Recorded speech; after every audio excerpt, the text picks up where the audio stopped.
Hola, ¿qué tal? Buenos días. Bienvenidos a todos a este seminario que organiza Envirsa vía webinars. El día de hoy me place mucho presentarles esta conferencia que es muy importante para todos los que estamos en el área de la salud, que tiene que ver sobre el cuidado de los profesionales de la salud. Nos lo va a presentar un poquito más. Ahorita les presentamos a nuestro conferencista. Lo único que les recuerdo son algunos detalles de su registro. Estos seminarios que está organizando Envirsa, estamos emitiendo una constancia de asistencia. Entonces, ahorita la maestra Blanca Patricia Ríos Martín.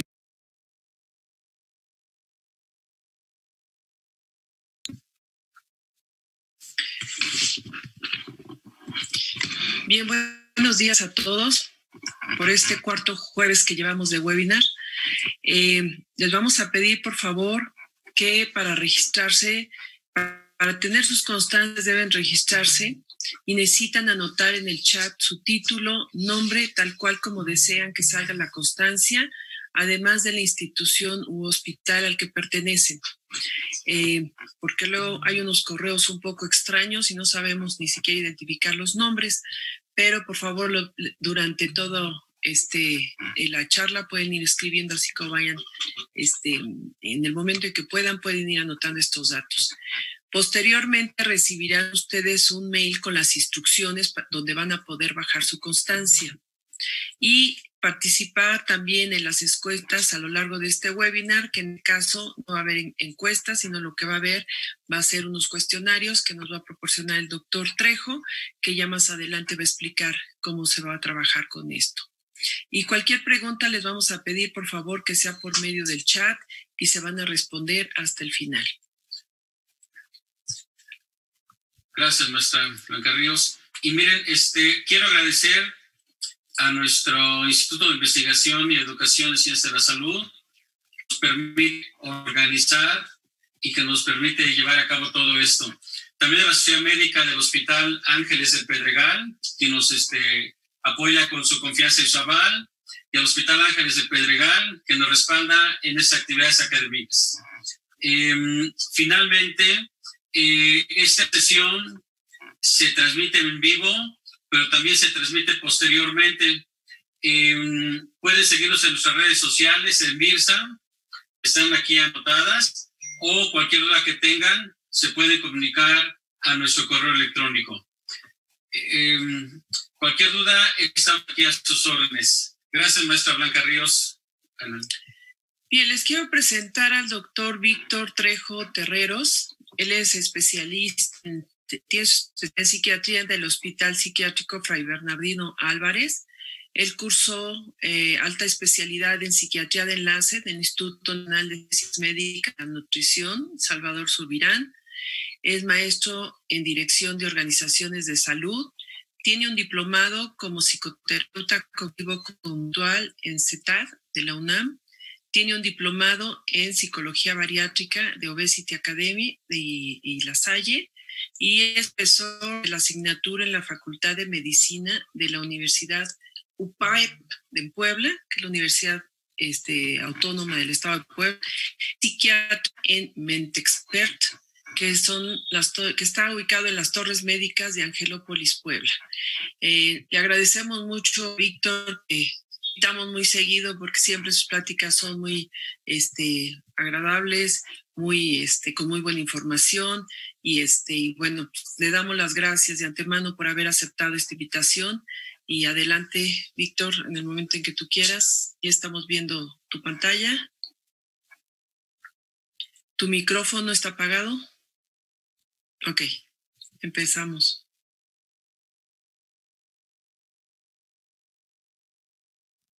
Víctor, tu micrófono está apagado. ¿No oyes? Ok, no puede. Ahorita, danos un segundo.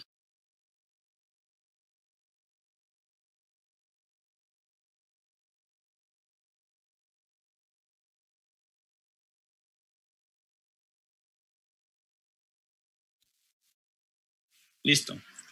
Ahora sí, ya tengo audio. Pues no, al contrario, muchas gracias por la invitación, Blanca, a estas conferencias que han tenido a lo largo de este tiempo. Y en esta ocasión ocasión, pues me toca darles un panorama de lo que es el confinamiento relacionado a esta pandemia. Sin duda alguna, esta situación que estamos viviendo es algo complicado, es difícil, inédito, algo que invariablemente nos lleva a tener estrés, ¿no? Creo que, o más bien, yo no he conocido persona que me diga que ha estado muy tranquilo, que ha estado sin ningún problema relacionado a sus emociones. No lo conozco aún. Sí, bueno, pues afortunada esa persona, pero difícilmente es así.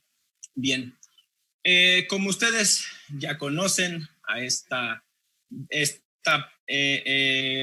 aglomeración de proteínas llamada coronavirus, pues es algo que nos ha traído muchas dificultades hablando de salud mental en las relaciones humanas. En muchos sentidos, tanto en las relaciones humanas como en la parte interpersonal, también la parte individual. Esto nos ha generado bastantes emociones, desde luego, muy complejas. Como sabemos, es un virus por el SARS-CoV-2. Yo les decía que esto es una situación inédita, sin precedentes. No tenemos datos relacionados a la salud mental de situaciones previas. Si recordamos la última gran pandemia fuerte, similar a esta, data de hace casi un siglo. Entonces, no hay datos al respecto, no hay precedentes, no tenemos información. Podemos intuir qué puede suceder en un futuro, podemos, de acuerdo a los estudios, de acuerdo a las investigaciones, qué puede suceder. Pero nada, todo es incierto. No tenemos esa certeza de qué es lo que va a suceder.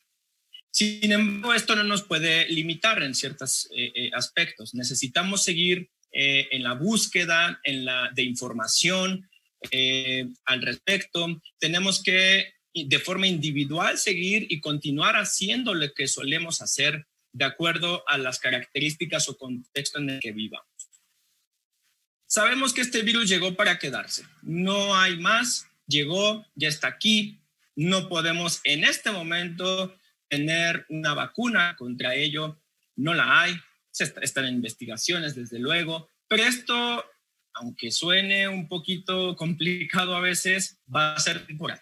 Es temporal. Invariablemente esto va a durar lo que tenga que durar, pero se va a acabar. Esto a mí, o en general a las personas, nos ayuda a que tengamos esta visión en este momento para poder empezar a tener lo que tal vez mucha gente ha perdido, la esperanza.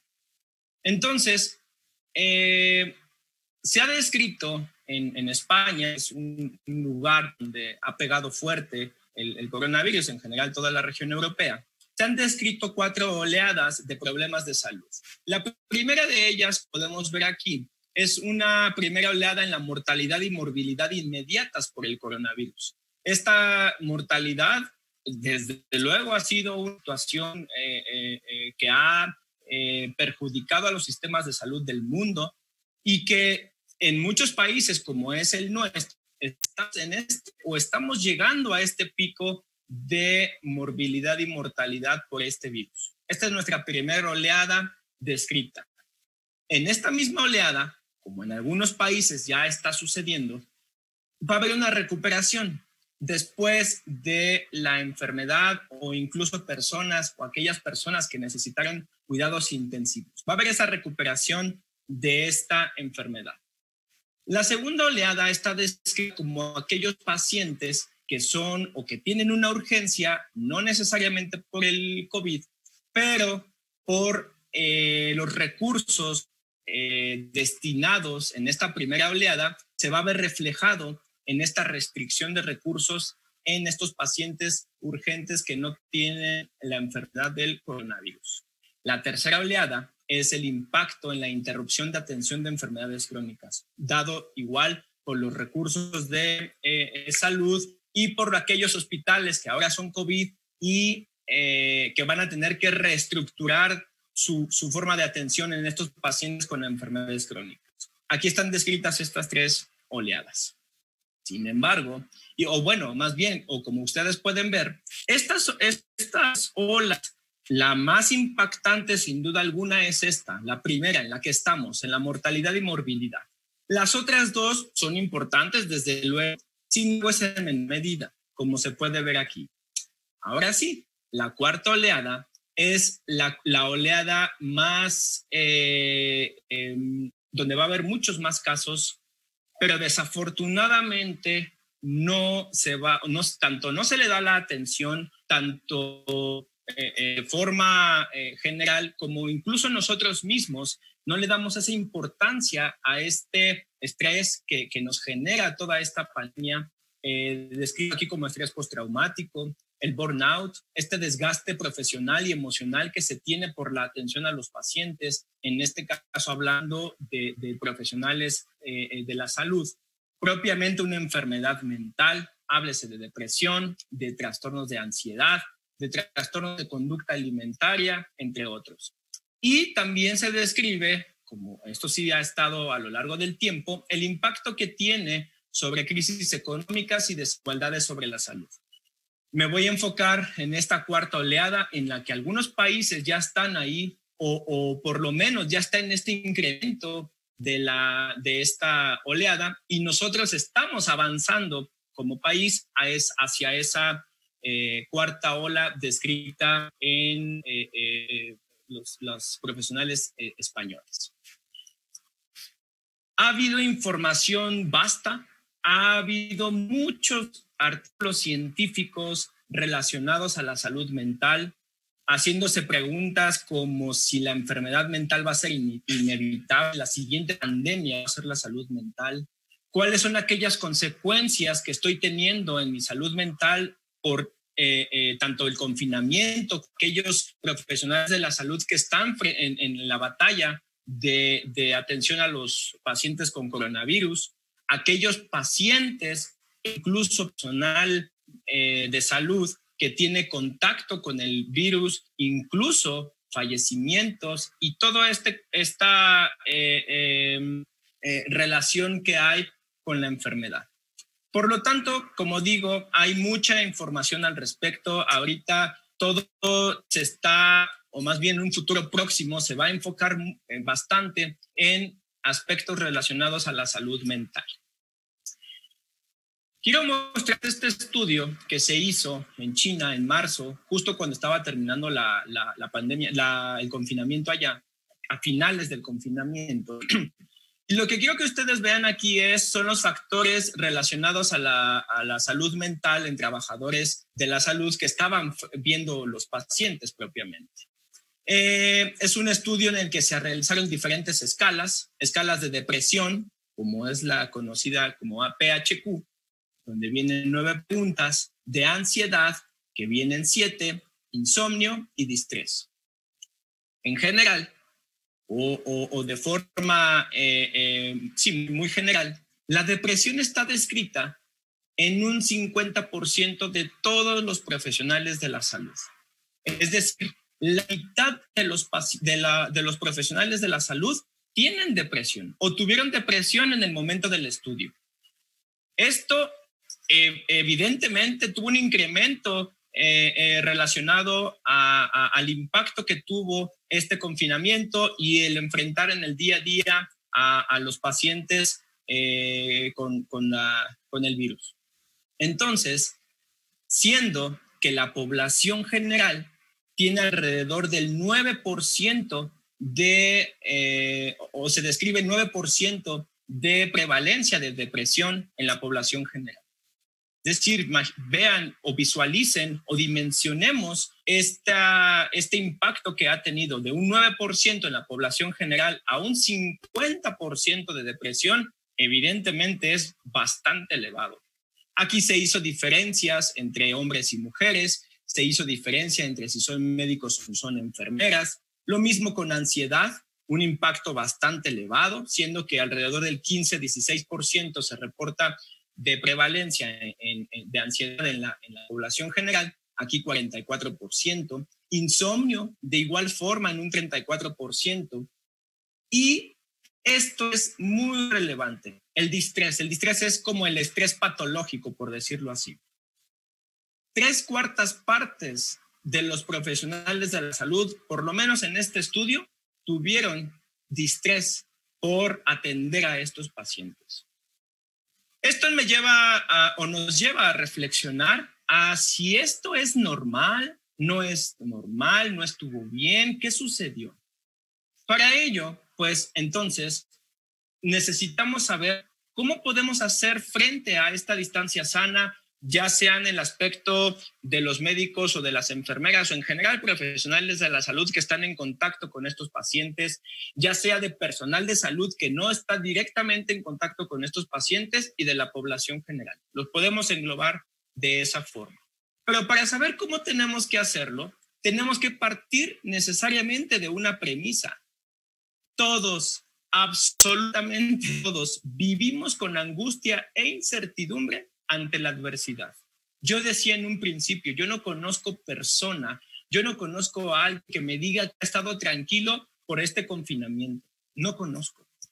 Que se hayan adaptado es distinto, pero invariablemente hubo un periodo en estos ya 2 meses que llevamos de confinamiento en nuestro país que nos ha generado de una u otra forma o de distinta intensidad angustia e incertidumbre. Ahorita vamos a hablar un poquito más de qué emociones son las más frecuentemente relacionadas a esto. Pero estas dos, sí o sí, están presentes en cada uno de nosotros. Nadie nos salvamos.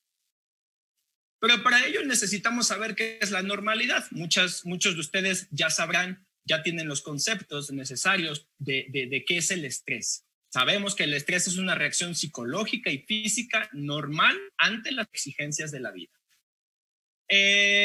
A mí me gusta poner mucho un ejemplo relacionado al estrés. Vamos a verlo de esta forma. Imagínense ustedes que van en un parque, en un lugar donde, un parque, vamos a ponerlo así. Y entonces se encuentran de frente a una lagartija. ¿Qué hacemos? Nada. Nos seguimos de frente, no le hacemos caso. ¿Por qué? Porque es un estímulo pequeño, por lo tanto mi respuesta de estrés va a ser pequeña. La respuesta de estrés se va a dar por aquello que conocemos como respuesta de lucha o huida. Es decir, o peleo o me voy. Entonces, como no es un estímulo grande, realmente es un estímulo pequeño, mi respuesta ante ello va a ser muy pequeña. Pero ¿qué va a pasar si yo voy en el Amazonas y me encuentro a un cocodrilo de frente? Estímulo elevado, respuesta elevada.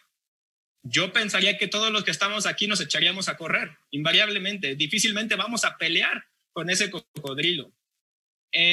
Por lo tanto, nuestra respuesta va a ser acorde al tamaño del estímulo que estoy teniendo frente a mí.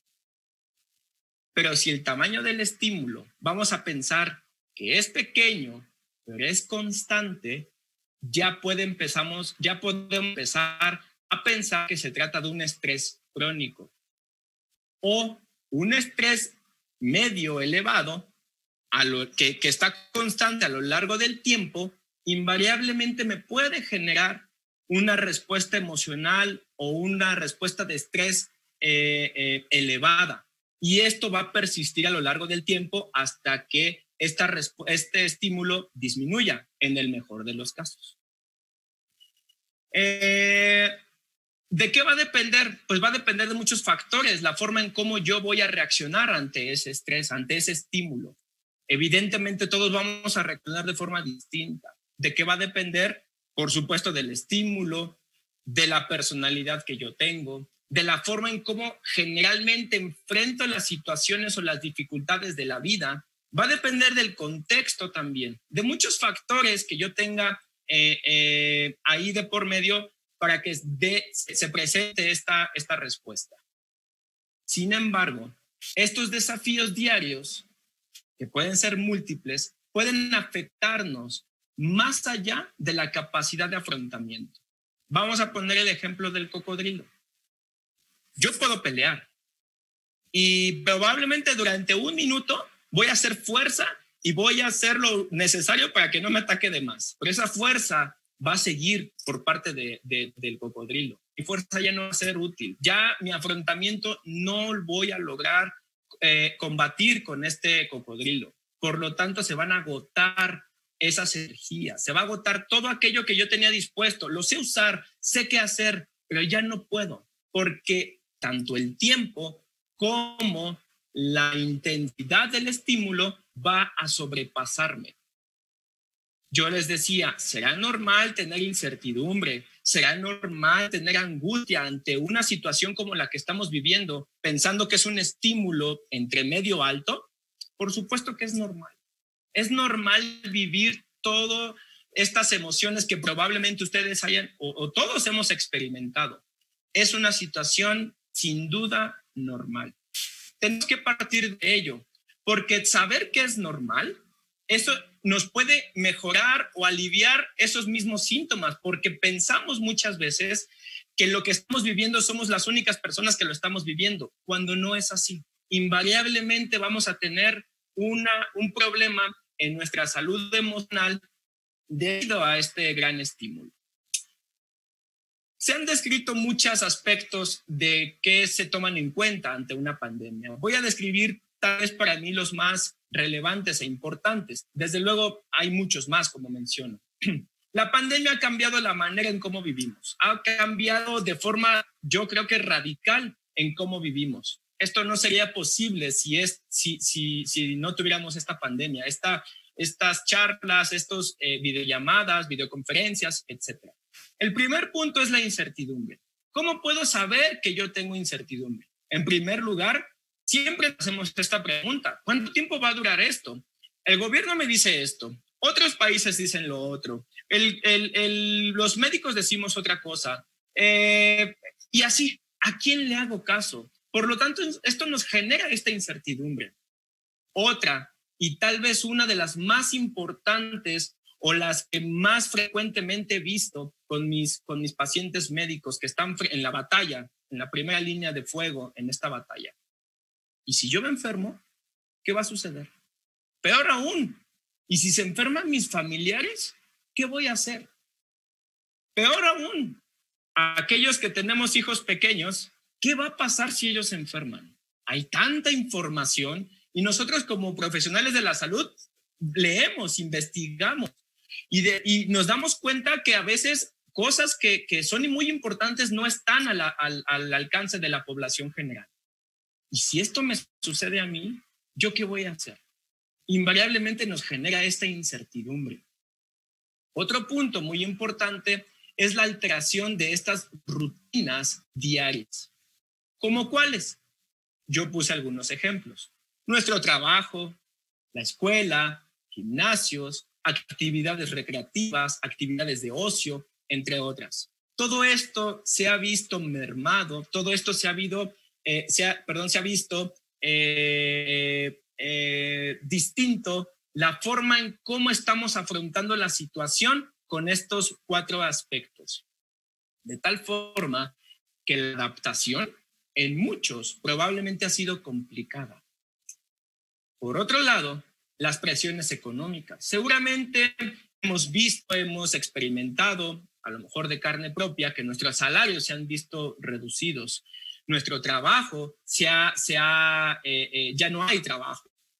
¿Y esto qué impacto va a tener en el futuro próximo, mediano y largo plazo? ¿Qué va a pasar con estas finanzas? Todo esto va a generar incertidumbre, por eso lo coloqué junto o bajo de la incertidumbre, porque va muy relacionado uno con otro.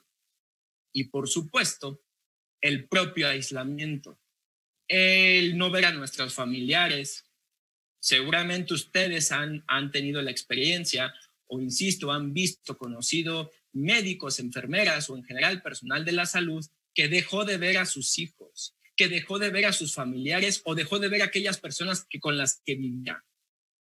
Esto evidentemente nos genera un problema bastante fuerte en nuestras emociones. De un momento a otro dejar de verlos cuesta trabajo, es difícil. Eso no tenemos que quitarlo de esta línea. Partir del hecho de que es difícil. Eso yo no lo puedo quitar, nadie lo puede quitar. Tenemos que partir de ello. Estos mecanismos de estrés tienen explicaciones neurobiológicas, tienen explicaciones de qué sucede en nuestro sistema nervioso central o en general en todo nuestro sistema, y la explicación neurobiológica va a tener al mismo tiempo la explicación y la respuesta a por qué nos sentimos de tal o cual forma, partiendo, como conocemos este eje hipotálamo, hipófisis adrenal, particularmente cortisol, que nos va a generar o es la hormona del estrés y que en tiempos prolongados nos va a generar un problema en nuestras emociones. Ojo, la respuesta o la secreción de este cortisol es normal. Es absolutamente normal, es una respuesta fisiológica. Pero ¿qué va a suceder? Como decía, cuando es continuo, cuando es frecuente, cuando el estímulo sigue ahí, evidentemente esto se va a volver, vamos a pensarlo así, tóxico. Tóxico a nuestro propio organismo y tóxico también a nuestro sistema nervioso central. El cortisol a largo plazo va a estimular sustancias proinflamatorias. Va a atravesar esta barrera hematoencefálica y lo que va a suceder es que ya va a haber interacción con la microglía, los oligodendrocitos, con las neuronas. Por lo tanto, en todos estos sistemas monoaminérgicos, dopamina, noradrenalina, incluso la función inmunológica, etc. Y aquí es donde probablemente esté empezando, desde el punto de vista biológico, un problema en nuestra salud mental o una respuesta ante este estrés. Esta es una explicación biológica, como estoy mencionando. Este diagrama que ven ustedes aquí se ve complejo. Ahorita vamos a ver que no lo es tanto. Trata de explicar a través de un modelo transdisciplinario al estrés. Debemos tomar en cuenta muchos aspectos para saber cómo responde una persona. Tenemos que ver con el contexto histórico, tenemos que ver con el contexto, con la situación contextual, con el contexto que tiene esta persona. Tenemos que ver las respuestas agudas que ha tenido a lo largo de la vida. Desde luego, tenemos que ver los aspectos genéticos, epigenéticos, y ya nos podemos meter en situaciones todavía más complejas, desde luego individuales, que pueden dar o nos generan una explicación de cómo se va dando el estrés. No podemos dejar de lado nuestra cultura, no podemos dejar de lado nuestra sociedad, porque también es parte de nuestra individualidad. La historia que yo tengo o la historia individual que tengo acerca del estrés también va a ser un factor importante en este momento. Y aquellos factores protectores sociales, psicológicos, de conducta, etcétera, todo esto se va a mezclar para que entonces mis procesos cognitivos se echen a andar. Si este proceso cognitivo es correcto, es adecuado, no quiere decir que no vaya a impactar. No, quiere decir que va a impactar, pero yo voy a tener la capacidad de resolver este problema. Pero cuando no es así, entonces esta capacidad que voy a tener se va a ver en una dificultad. Y cuando tengo esta dificultad para adaptarme a esta situación, a todos estos factores, evidentemente voy a empezar a generar problemas en mi salud mental, tanto cognitivos, tanto psicológicos propiamente, por supuesto físicos, y en mis emociones y la forma en cómo yo me voy a comportar de acuerdo a todas estas características que estoy mencionando. Y sobre todo, o algo a agregar a esto, es si yo tengo una enfermedad previa, una enfermedad crónica no mental previa, también se va a ver en una dificultad. Sabemos que hay una relación mente-cuerpo muy importante, de tal manera que esto lleva una secuencia, una cadena, la que puede dificultarnos adaptar a la situación que estamos viviendo. O si no tengo ninguna enfermedad, si no tengo ningún problema, hay dos caminos: adaptarme o debutar con un problema en mi salud mental. Entonces, son distintos caminos de acuerdo a toda la complejidad que engloba este estrés. Bien. Si Se ha descrito, esto ya tiene mucho tiempo, la descripción de un modelo continuo de salud mental. Y vamos a englobarlo en estos 4 distintas categorías. Aquellas personas saludables, aquellas personas que tienen una respuesta adaptativa, personas que están heridas de algún modo. Estamos hablando de la salud mental, una herida en mi salud emocional. Y las personas que ya están propiamente enfermas. Vamos a ver cada una de ellas. ¿Cuáles son aquellas respuestas o cuál es la característica de cada una de estas categorías? La primera categoría es la de personas saludables.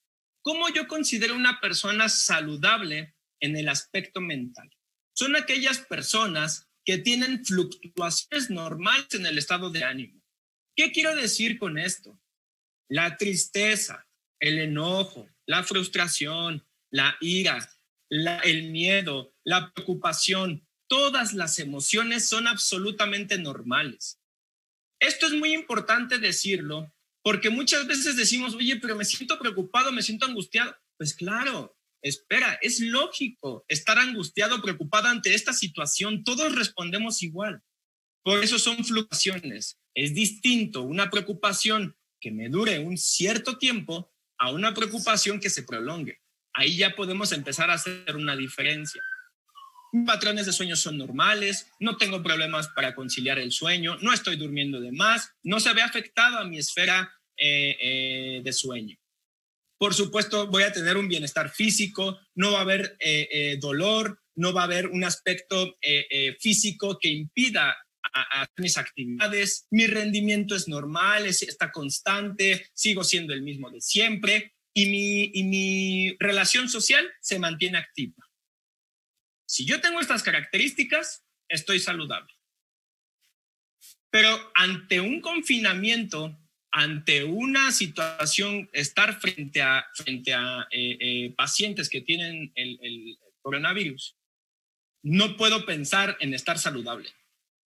No lo pensar así, porque es difícil hacerlo. Lo que yo creo que está sucediendo en este momento o ha sucedido a lo largo de este tiempo es que estamos en un periodo de adaptación. ¿Qué características voy a tener si estoy en este periodo o en esta categoría? 1, nerviosismo, irritabilidad, tristeza. Puedo tener problemas para dormir. 1 vez a la semana, 2 veces a la semana, me cuesta trabajo, pero duermo.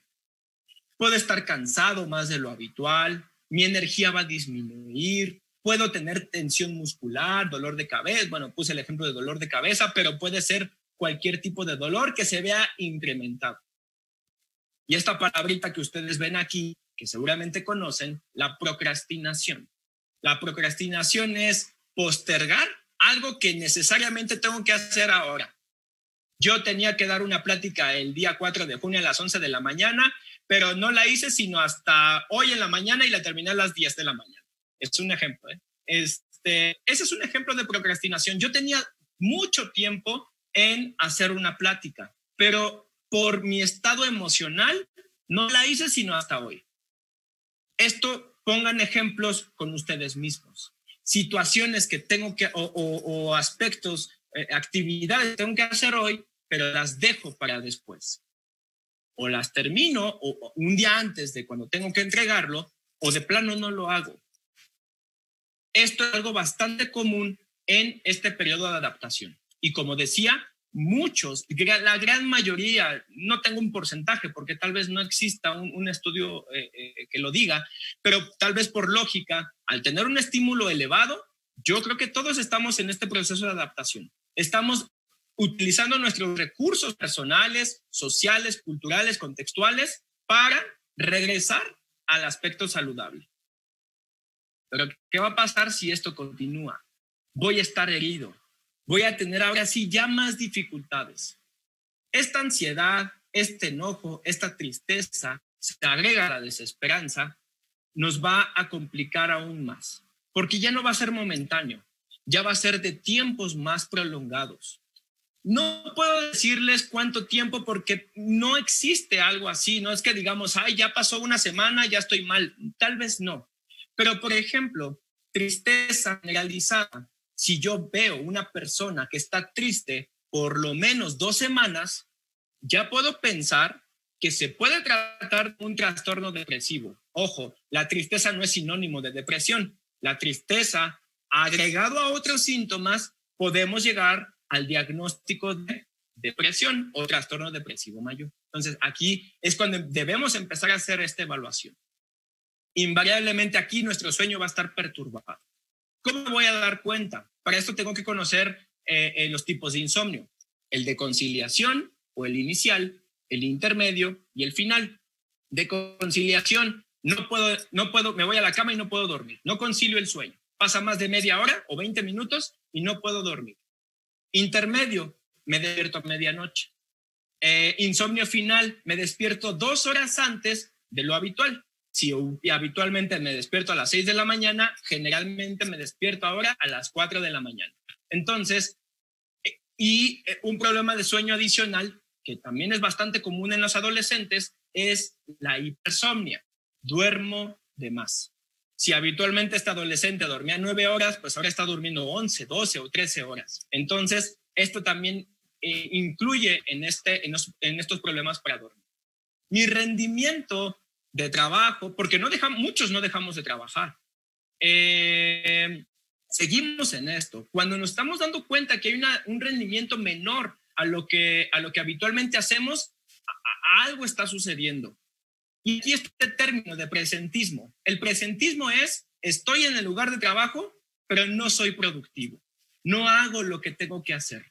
Estoy pensando, estoy teniendo emociones desagradables, por supuesto, que no son habituales, y esto me impide concentrarme en lo que realmente tengo que hacer, por ejemplo, el trabajo.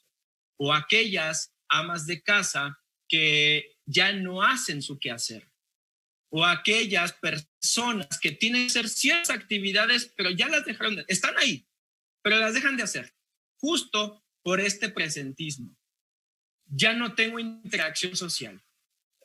Por supuesto, tenemos un aislamiento o un confinamiento con las demás personas, pero esta maravillosa tecnología de las videollamadas nos ha ayudado bastante a no tener justo esta evitación social.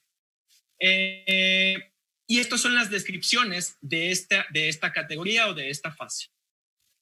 Y la última, cuando una persona ya está enferma, cuando ya necesita ayuda. Bueno, de hecho, en todas las fases, ahorita vamos a ver qué es lo que tenemos que hacer en cada una de ellas. Invariablemente en esta fase, la persona tiene que acudir a un profesional de la salud mental. Invariablemente. En todas, por supuesto. Pero aquí, sí o sí. Una ansiedad excesiva, desbordante, ya no me deja hacer mis actividades. Por mínimo detalle, me enojo, soy menos tolerante a la frustración, mi humor está deprimido, en lugar de hacer lo que solía hacer, ahora me voy a acostar a mi cama, ya no tengo esa interacción con las personas que convivo en casa, de verdad no puedo dormir, no puedo mantener el sueño, ya no realizo mis tareas, ya no puedo hacer más allá de lo que habitualmente hacía, y ahora ya no es que vaya y deje de hacer, sino ahora ya no voy. Ya no voy a mi trabajo, ya no me conecto a mis reuniones de trabajo. Por supuesto, esto se va a traducir en un aislamiento y la evitación total de eventos sociales. Entonces, teniendo este panorama, probablemente ya podemos saber, uno, identificar aquellas personas o identificarnos nosotros mismos en qué fase estamos. Muchos de aquí yo pienso que estamos tanto en adaptación como saludable, pero otra cantidad, y solo por probabilidades, por estadística, varios estamos o están en la parte de heridos o de enfermos. Entonces, primer paso que tenemos que hacer es identificar. Seguramente ustedes lo saben, pero las personas que más dificultad tenemos para acudir a un profesional de la salud mental somos los profesionales de la salud. Bueno, en general, cualquier aspecto de salud nos es difícil acudir. Ahora, imagínense con lo relacionado a la salud mental. Es mucho más complejo. Aquí podemos poner muchos factores de por qué sucede esto, no es momento, pero sí hay que tomar en cuenta que debo reconocer y aceptar que me encuentro en cualquiera de estas fases. Evidentemente más en la fase de herido o de enfermo. Ahora, ok, ya estoy enfermo. Hay que definir qué enfermedad, porque esto que presenté en la diapositiva previa son síntomas generales. Es la punta del iceberg. No puedo determinar qué es lo que está sucediendo. Tengo que hacer una investigación, una historia clínica más adecuada. Y aquí es donde ahora sí podemos ver qué problemas, qué trastornos mentales van a ser o son los más comunes ante una pandemia. Invariablemente el estrés agudo. El estrés que dura por un mes. El estrés de estar frecuentemente viendo pacientes con la enfermedad, no nada más viendo, porque eso ojalá sea lo único, pero no, hay que dar informes a la familia. Y este aspecto continuo, si lo hacemos de forma aislada, creo que para esto es sencillo a la gran mayoría, pero continuo, creo que sí tiene un impacto importante. Estrés agudo. Después, estrés postraumático. Estar recordando constantemente que yo estoy en esa línea de atención hacia mis pacientes. Estar soñando que tengo que atender a estos pacientes. Con los conocidos flashbacks, es decir, sentir lo que estaba sintiendo hace un mes, por ejemplo, ante esta situación tan traumática. Todos estos problemas de estrés postraumático como estrés agudo son los más comunes que estamos viendo en este momento con profesionales de la salud. Es lo más común. También el uso y abuso de alcohol. La cultura nos dice que el alcohol nos ayuda a disminuir nuestra angustia, nuestra preocupación, nuestra ansiedad. Y sí, sí pasa así. El problema está en que tal vez conforme avance el tiempo voy a necesitar más dosis de ese alcohol. Y ahí es cuando empieza a haber estos problemas. Entonces, aquí debemos también cuidar este aspecto y que hay otras alternativas para afrontar mi angustia, mi preocupación, mi ansiedad. También la depresión mayor, por supuesto, sí se está viendo ahorita, pero en un futuro yo creo que se va a ver todavía más. Evidentemente, y eso sí está sucediendo, es el burnout, el desgaste emocional, el desgaste profesional como se conoce. Esto está descrito desde hace mediados del siglo pasado. Todo empezó con dos profesiones, policías y médicos, en donde detectaban que la atención continua a pacientes los desgastaba. Desgaste emocional, desgaste físico e incluso esto se traducía en un desgaste profesional. Es decir, ya no tengo la misma atención hacia los pacientes y en lugar de ayudar, estoy impidiendo que mis demás compañeros puedan tener una buena atención o una mejor atención. Después viene la ansiedad generalizada y solo por poner algunos ejemplos de problemas de trastornos mentales después de la pandemia. Bien. Bueno, yo les decía, yo no puedo hacer nada con la pandemia o contra la pandemia. Los que estamos aquí tampoco. De hecho, nadie puede hacer nada en este momento ante ello. Nadie. Entonces, ¿qué podemos hacer?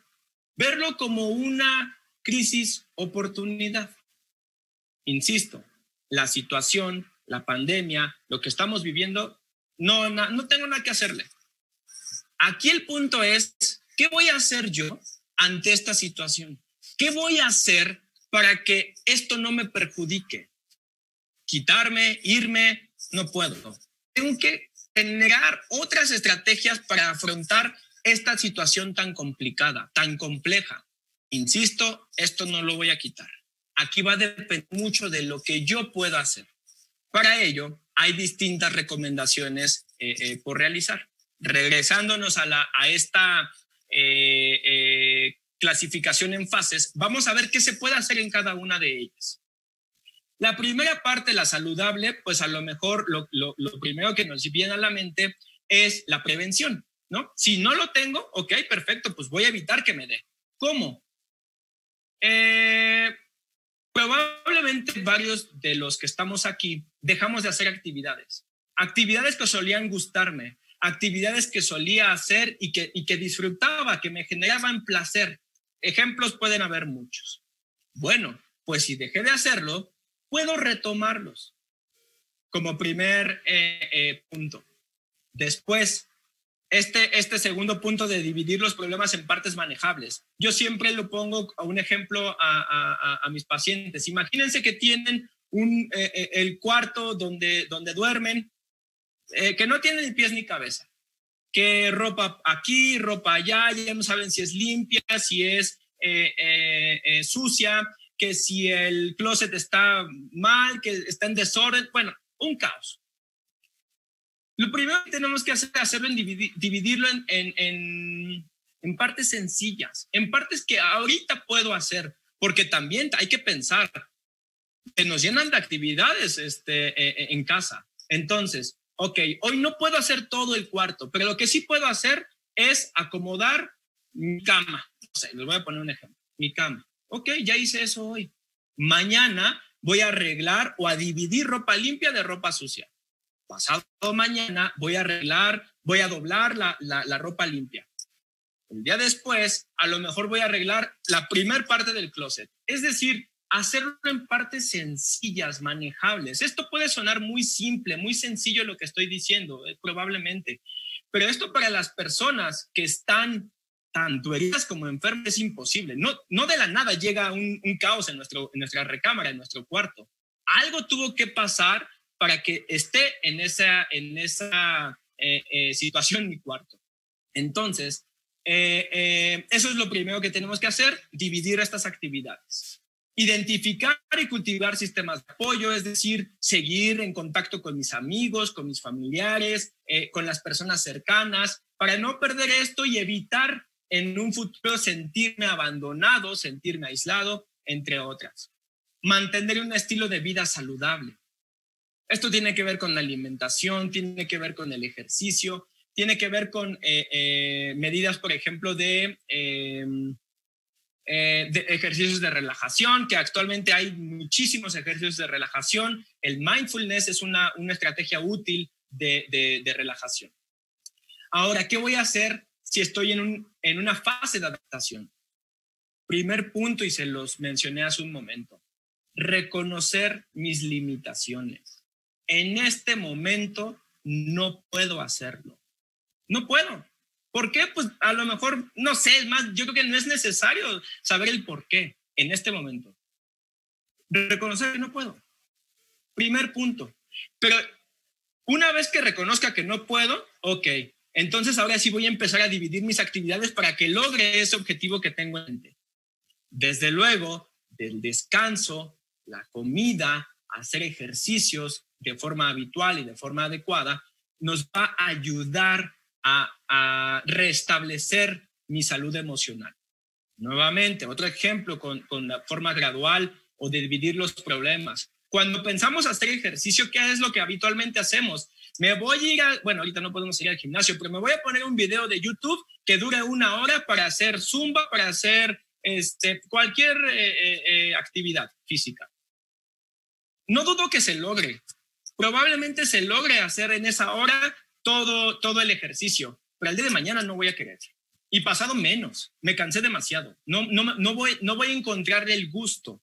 Entonces, lo que tengo que hacer es dividir esa actividad física. Pensar primero, ok, voy a hacer 3 veces por semana para empezar durante 20, 30 minutos, no más. Y así, esto obviamente va a depender de las características de cada persona. Participar en estrategias de afrontamiento saludables. ¿Cómo cuáles? Esto puede haber muchos ejemplos. Afrontar de forma distinta lo que suelo hacer. En lugar de irme a mi cama, le voy a hablar a un amigo. En lugar no sé, tomar 3, 5 cervezas, 5 bebidas alcohólicas, me voy a tomar 1 o 2 y después me salgo a pasear a mi perro por el tiempo que está permitido. Generar afrontamientos distintos, pero para generar afrontamientos distintos debo saber cuáles son esas conductas que son un problema. Y de esta manera puedo intercambiar las actividades o los enfrentamientos que estoy teniendo, que no son saludables, por aquellos que sí lo son. Insisto, de forma gradual. Si yo estoy viendo que mi familia en general es la que me está dificultando hacer todo esto, pues minimizar estresores. No puedo salirme de mi casa, pero lo que sí puedo hacer es hablar con ellos. ¿Sabes qué? La forma en cómo ahorita te estás comportando a mí me afecta. Vamos a hacer algo para que tú ya no respondas de esa forma o ya no actúes de esa forma. Es decir, no reclamar, sino acercarme a la persona y decirle lo que me molesta, en primer lugar, y en segundo, cómo podemos solucionarlo. Porque invariablemente estamos conviviendo con nuestros familiares. Las personas que están heridas deben de identificar y reconocer los propios signos de estrés. Hablarlo con la persona cercana, familia, en este caso, amigos. Necesitamos buscar ayuda. A partir de aquí ya necesitamos buscar ayuda, porque es poco frecuente que regresemos a las fases previas. Entonces, tenemos que buscar esta ayuda. Buscar apoyo social en lugar de aislarme. Como decía, la búsqueda de amigos, familia, etc. Y con las personas enfermas como tal, debemos buscar profesionales de la salud mental. Invariablemente, tenemos que hacerlo para recuperar esa salud que solía caracterizarnos. Por supuesto, seguir las indicaciones o recomendaciones del profesional de la salud y recuperar de forma gradual nuestra salud mental y física. Muchas veces, los médicos los médicos que están en contacto con los pacientes, pues evidentemente nos genera incertidumbre, incluso nosotros mismos. Y ahora que ya terminó o más bien ya empezó la nueva normalidad, de acuerdo a las autoridades, nos genera angustia, ¿no? Nos genera miedo. ¿Cómo que vamos a salir y todavía está el virus? Estamos en el pico máximo. ¿Cómo es que vamos a tener una nueva normalidad? Lo ideal, lo mejor que podemos hacer es seguir en este aislamiento. Es lo mejor. Pero ¿qué va a pasar si yo soy una persona que tengo que salir a trabajar? Este cuadro, esta gráfica que ustedes pueden ver aquí, nos describe el riesgo que tengo por salir a trabajar y el riesgo de muerte que tengo por salir a trabajar. Obviamente de contagio y de morir. Como ustedes pueden ver, la letra A, que está en verde, son los cuadros en los que tengo un riesgo mínimo. Por ejemplo, el riesgo bajo, aquellas personas que trabajan en casa, que están en este distanciamiento social. Aparte son jóvenes sin ninguna condición de riesgo. Su riesgo es bajo. Y por ejemplo, me voy a ir a este último, al C. Personas adultas, mayores o edad media intermedia, en donde tienen alto riesgo, es decir, comorbilidades. Y al mismo tiempo estas personas están en contacto directo con personas que tienen el coronavirus. El riesgo es bastante alto. Pero no por tener riesgo bastante alto no podemos hacer nada. Claro, tenemos que hacer algo. Por ejemplo, en este caso, considerar dejar nuestro trabajo y de preferencia hacerlo en casa. ¿A qué voy con todo esto? Muchas veces nosotros profesionales de la salud nos cuesta trabajo decirle no al trabajo. Yo tengo que estar ahí porque para eso estoy aquí, ese es mi ritmo de vida, tengo que reconocer que en este momento no estoy, vamos a llamarle, con la aptitud de estar frente a estas personas o a estos pacientes. Reconocer que no puedo hacerlo hoy. Yo le digo mucho a mis pacientes médicos, si es posible, pide vacaciones. Si es posible, toma algunos días. Porque aparte de que vas a estar trabajando con todo este estrés que está de por medio, lo único que va a pasar es que ahí te vas a contagiar porque tu atención y concentración no va a ser la misma. Mejor descansa esa mente, por decirlo así, tanto mente y la parte física, y después regresa. No pasa nada, absolutamente nada. Tú determinas cuánto tiempo va a ser útil para ti. 1 día, 2 días, 5 días. vacaciones completas, tú lo determinas. Pero si tenemos esta vulnerabilidad en este momento de no poder manejar bien mis emociones, pues empecemos desde el principio. Y empezar desde el principio significa, a lo mejor, dejar por poco tiempo, desde luego, nuestro trabajo. Es algo que cuesta mucho a los médicos. Pero bueno, esa es la idea que podemos hacer. Ok, ya hice todo. Ya hice lo que me dijeron, ya organicé, ya empecé a hacer, pero de todas formas hay cosas que no puedo hacer o que no sé cómo hacerlas, y esto está determinando que tenga problemas en mi salud emocional, problemas en la relación con los demás o estoy aislado la mayor parte del tiempo. Si me identifico con ello o identifico un familiar, tengo que acudir al profesional de la salud mental, invariablemente. Crisis de oportunidad.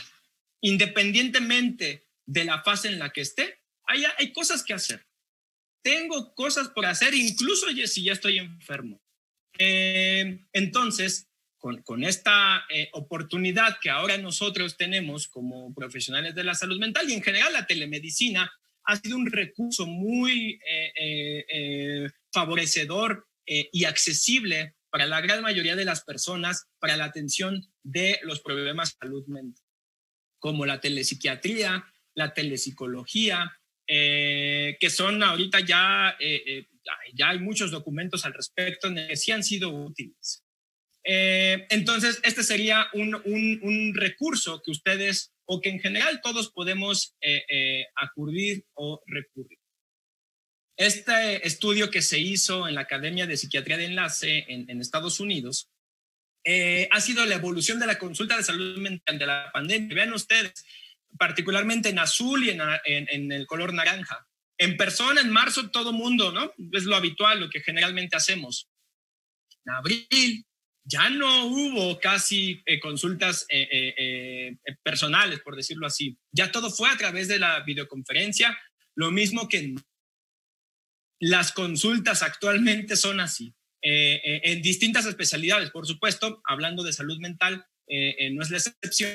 Y que esto sea como un gran recurso para nosotros, tanto para las personas, población general, para ustedes, profesionales de la salud, para esta cercanía o esta oportunidad de recurrir a estos medios en caso de que haya una situación complicada entre nosotros.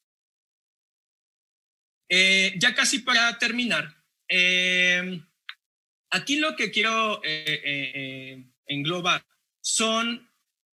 o lo que quiero transmitir con esta diapositiva es que invariablemente, o que en el lugar en el que nos encontremos, siempre hay algo por hacer. Esta es la promoción de la salud mental con la prevención primaria, secundaria, terciaria. Sabemos que la prevención va dirigido a la población general, a todo el mundo. Se va a ser más específica a aquellas personas que tengan un riesgo o que aquellas que ya están en un riesgo inminente para impedir o evitar que pasen aquí. Cuando ya tienen el problema o el trastorno, hacer tratamientos estandarizados, tratamientos oportunos, tratamientos tempranos. Por supuesto, la identificación del problema. Y finalmente, en caso de que esto vaya avanzando, pues manejar recaídas, la rehabilitación, etcétera. Es decir, siempre hay en este abanico que muestro aquí una opción, siempre hay cosas por hacer cuando se trata de nuestra salud mental. Esto, como ustedes pueden ver, no es distinto a otras enfermedades, no es distinto a algo que ustedes no hayan visto. Es lo mismo, es exactamente lo mismo. Pero ¿cuál es, desde mi punto de vista, una diferencia con las demás especialidades? Lo resumo en una sola palabra: estigma. Tenemos un gran estigma hacia la salud mental, por supuesto propia, y hacia los profesionales de la salud mental. ¿Cómo sé esto? Si yo en este momento les pregunto qué pasaría si les digo que tienen que ir al psiquiatra o al psicólogo, el primer pensamiento que les llega a la mente es ni que estuviera loco. Es lo primero que decimos. Esto ya es el primer punto que me genera estigma. Entonces, esto nos dificulta la atención. El punto está en que el 50% de las personas,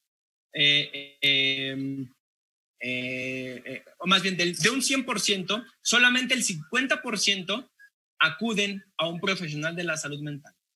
De este 100% que tienen una enfermedad, solamente la mitad acuden a lo largo de toda su vida. Y estadísticas más fuertes, más duras, dependiendo, supuesto, el texto que lo leamos, pero se describe que desde que empiezan los síntomas o la enfermedad hasta que acuden al profesional de la salud mental pueden pasar desde 3 años hasta 20, 30 años. Es mucho tiempo. Se pierde mucho tiempo. Y la mitad de las enfermedades mentales empiezan antes de los 14 años. Entonces, tenemos que cuidar mucho a nuestros niños en la actualidad. Bueno, desde siempre, pero tenemos que cuidarlos mucho porque esto va a determinar el futuro de una población. Bueno, entonces, ya como conclusiones de esto, es que la última fase de la pandemia es determinante para enfrentar la vida cotidiana futura.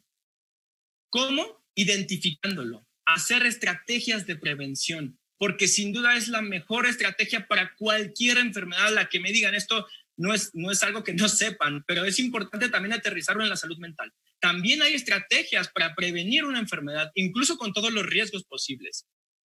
Y como decía, el primer paso es reconocer estas emociones. Si yo no reconozco estas emociones, me va a ser muy difícil. De hecho, no se logra, es muy complicado hacerlo. Ya que lo reconozco, ok, pido ayuda. Por ahí en los medios de comunicación, en las redes sociales, a los profesionales de la salud, principalmente médicos, enfermeras, nos ponen como héroes. Yo no estoy muy de acuerdo con eso. ¿Por qué? Porque somos seres humanos. Somos seres humanos que sí están, las personas que están ahí frente a la batalla y las de primera línea. Eso no tengo duda. Pero también debemos reconocer nuestras limitaciones y poder decir no cuando realmente no puedo, y no por capacidad, por habilidad, sino porque en este momento no estoy logrando lo que usualmente hago. Primer paso, reconocer. Y también, como les decía, siempre hay algo que hacer para mejorar mi salud mental. Siempre, no. Acuérdense del último diagrama que puse, siempre hay algo que hacer. En unos casos va a ser más complejo que los otros, eso no tengo ninguna duda, pero siempre hay algo que hacer. Piénsenlo de esta forma para hacer una comparación. Aquel paciente que tiene diabetes, que le amputan un pie, hay algo que hacer. Siempre hay algo que hacer. Aquella persona que está debutando con diabetes, hay mucho que hacer. Dependiendo, obviamente, en qué fase de este abanico que presentaba se encontrará nuestro paciente. Bien. ¿Se acuerdan que se hizo un estudio en China que se evaluó que se hicieron 2 escalas de ansiedad y depresión? Bueno, pues vamos a hacer un ejercicio con ustedes. Por ahí tengan una hoja, va a ser algo complejo, tengan por ahí una hoja donde anotar y vamos a contestar los cuestionarios que que se hicieron en este estudio para saber más o menos cómo estamos en nuestra salud mental relacionada a depresión y ansiedad. Se las explico. Dice, durante las últimas 2 semanas, ¿qué tan seguido ha tenido molestias debido a los siguientes problemas? Aquí están los problemas enumerados del 1 al 9 y del otro lado están los números que corresponden a estas variables. Ningún día, varios días, más de la mitad de los días, casi todos los días. Entonces, por ejemplo, poco interés o placer en hacer cosas en las últimas 2 semanas, no, pues más de la mitad de los días. Ok, por ahí en su hojita van a anotar 2.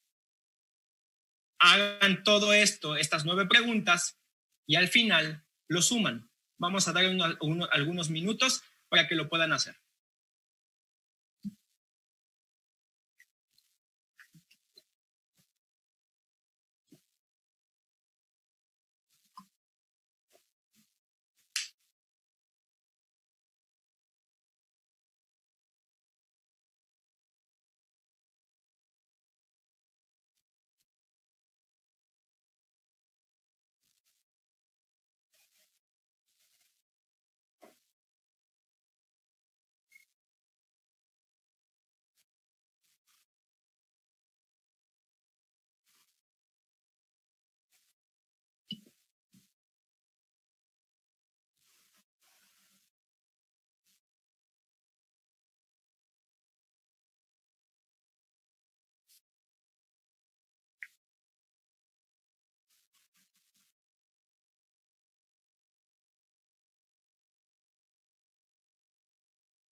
Víctor, creo que no hay ningún problema si se les manda el cuestionario. Hay gente que está solicitando el cuestionario.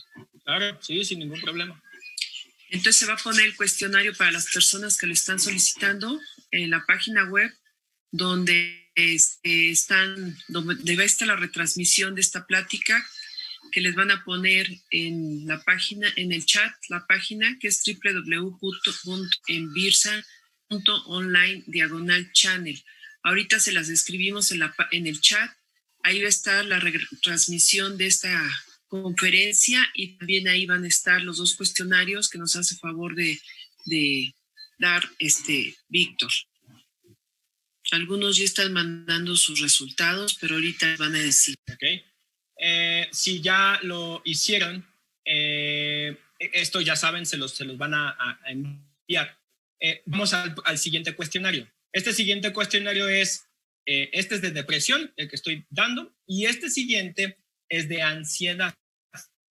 Misma dinámica en las últimas 2 semanas o 15 días, con qué frecuencia has sufrido los siguientes problemas. Y son preguntas, insisto, misma dinámica.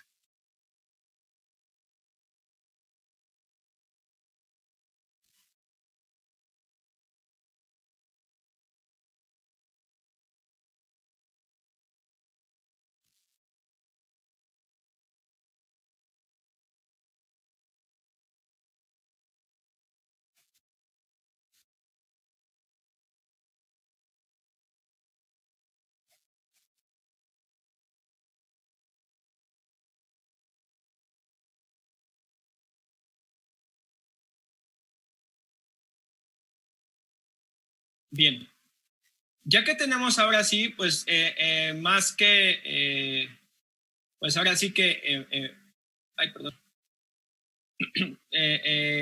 enviarlos, lo cual ya revisé el chat, nos están enviando.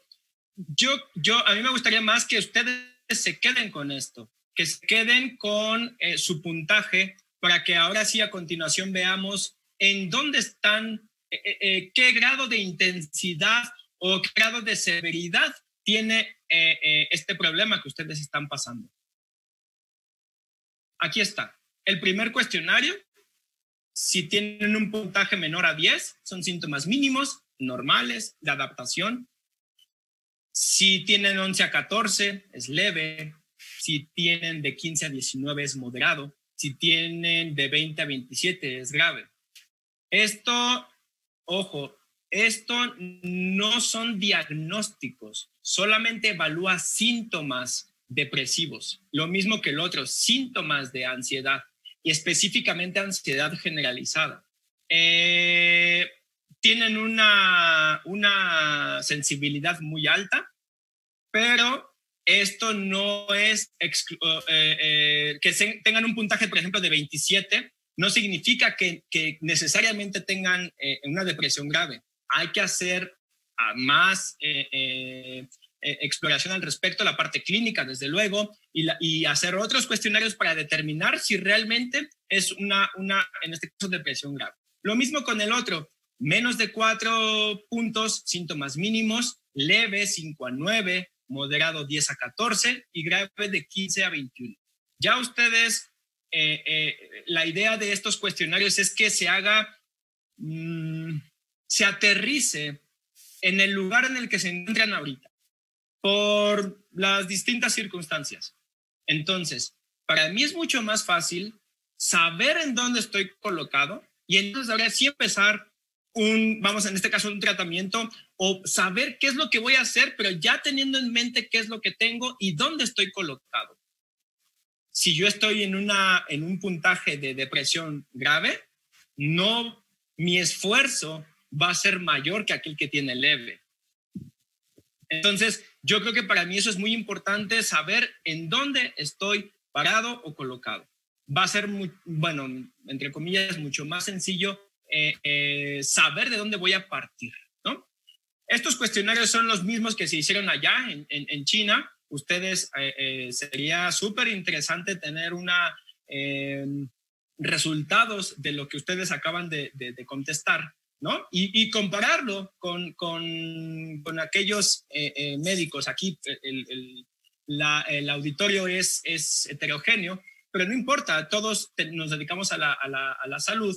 Y bueno, habrá que ver si hay una similitud con los estudios a nivel internacional. Pues ya para concluir esta plática, la cual estoy muy agradecido a ustedes por haberme escuchado, y la invitación por parte de los organizadores, que después de esta pandemia el mundo ya no es el mismo. Ha cambiado, yo creo que de forma radical, en la forma en cómo convivimos, la forma en cómo nos movilizamos y la forma en cómo interactuamos. Estos tres, desde mi punto de vista, aspectos son los cambios radicales que hemos tenido o que hemos aprendido ante esta situación adversa. Como he comentado a lo largo de la charla, esta situación, este estímulo de la pandemia es muy alto, es elevado. Por lo tanto, nuestras emociones van a estar mal en algún punto. No necesariamente al principio, en medio o al final, o el después. No, aquí todos somos distintos. Pero invariablemente en cualquier etapa de este proceso vamos a tener malestar. Y eso es casi una certeza. Entonces, por eso se describe esta oleada de problemas en la salud emocional. Y algo muy importante a considerar: ustedes saben, el 30% de los profesionales de la salud en el mundo tienen contagio de coronavirus. Situación difícil, situación grave. Una tercera parte de los contagios son en personal de salud. Hay que aceptar eso, reconocer eso, pero si esto está afectando mi salud emocional, busco ayuda. No hay más. Si me duele la muela, busco ayuda. Si me duele la cabeza, busco ayuda. Estoy poniendo, por supuesto, ejemplos muy simples, muy banales, si ustedes quieren. Pero lo que quiero aterrizar es que no nos detengamos por nuestro propio estigma o por el miedo a que pueda suceder. Más vale atender esto ahorita que después ya haya muy poco por hacer. Esa es la invitación que yo tengo para ustedes. Insisto nuevamente, les agradezco esta oportunidad que tuve para transmitir esta información, lo cual yo creo que es muy importante para todos nosotros, para profesionales de la salud y población general. Y bueno, pues cualquier duda, cualquier comentario, alguna situación en particular que quieran comentarme, lo que ustedes gusten, aquí ya les puse mi correo electrónico, nos podemos contactar a través de este medio y con gusto puedo resolver sus dudas, inquietudes, lo que ustedes gusten. Les agradezco, muchas gracias. Pues muchas gracias, Víctor Trejo, muchas gracias. La verdad, excelente tu plática, con mucha información muy útil, creo que para todos. Hay algunos comentarios, algunas preguntas. Dentro de las preguntas dice, ¿qué pasan en aquellos profesionales que no pueden hacerlo? Cuando tú hablabas de que pidieran un tiempo y vacaciones y eso, ¿no? Una, por el escaso personal con el que se cuenta, o porque las personas temen a incapacidad por despidos, que bien sabemos que actualmente esto sucede ahora a nivel mundial. Sí, eso invariablemente, yo creo que no es solo en nuestro país, eso pasa yo creo que en todos lados. La escasez de personal, eso sí es algo muy importante. Cuando no podemos hacerlo, entonces echar mano de otras estrategias.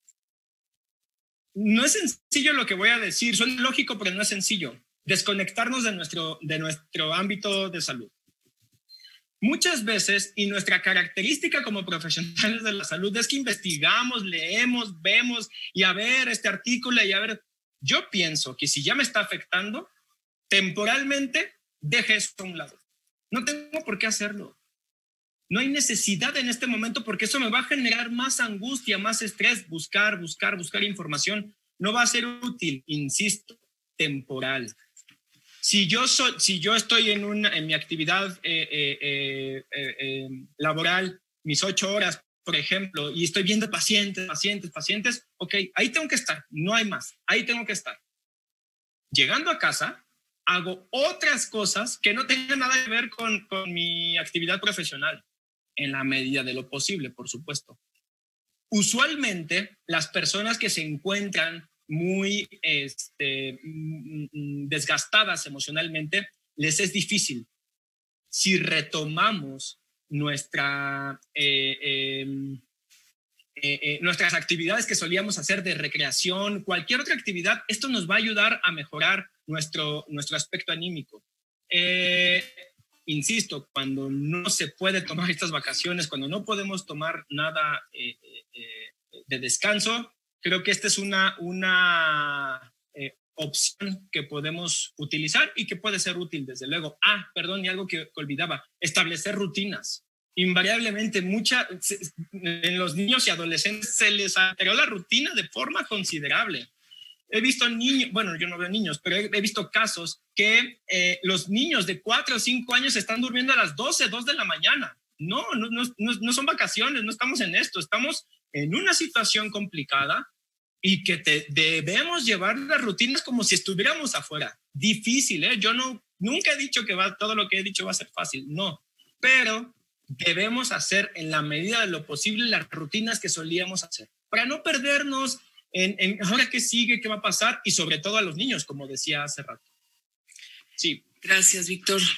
Bueno, ya dijo que los cuestionarios usados, que yo creo que son muy útiles y más para medir ansiedad y depresión, por lo menos de una manera, aunque sea ligera pero breve, yo creo que son muy útiles para el personal de salud, rápidos.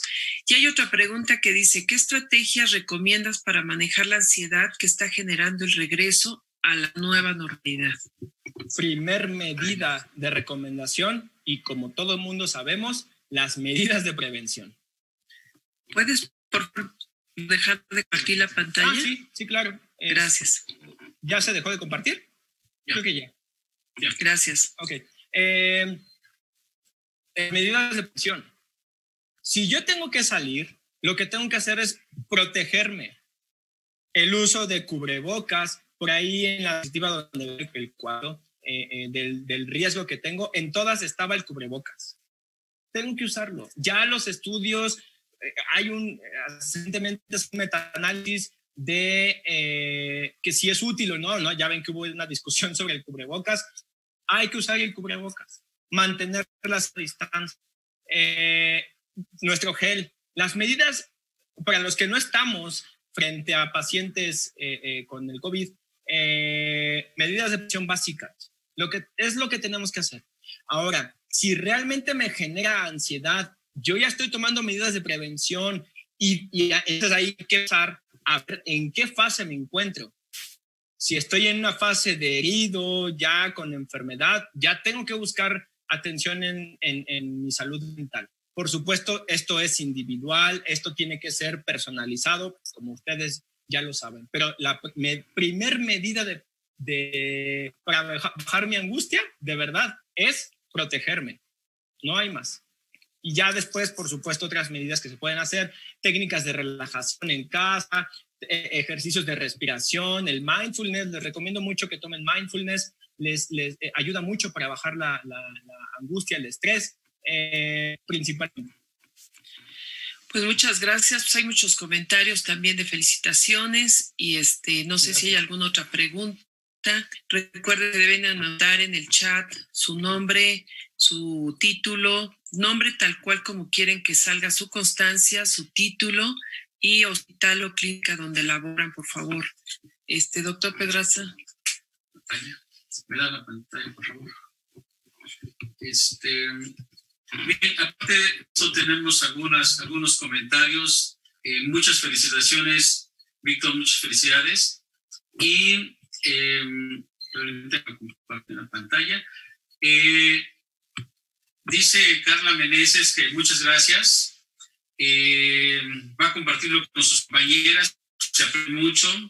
Muchas gracias por compartirlo, Carla. Ana María Vázquez, que lo más difícil es reconocer que uno está mal. Creo que eso pasa mucho a los profesionales de la salud. En el caso de Gabriel Ortiz Rueda, Nos dice que los cuestionarios presentados son muy útiles, que se pueden aplicar de manera rápida a residentes, enfermería y detectar así quién requiere un apoyo personal.